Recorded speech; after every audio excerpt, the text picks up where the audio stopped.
So mga ka-mindset, andito na tayo sa may Pilar Fish Port, di ba? Or waiting area, port ng Pilar. So pantalan ng Pilar, bandang Daraga to mga ka-mindset, sa may Bicol, Albay, Legazpi, malapit. Ayan.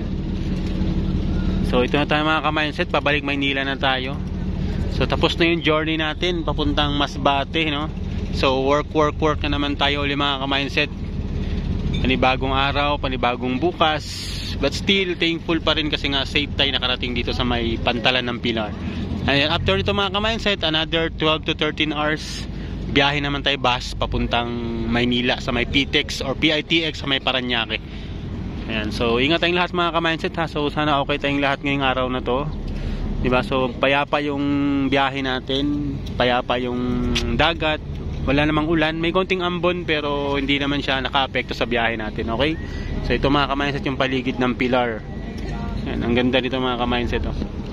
So kayo din mga ka-mindset, biyahe din kayo pag may time. Ayan, so have a good day once again. Mindset is power. Sakay na tayo ng bus mga ka-mindset pagbaba natin dito, okay? Have a good day.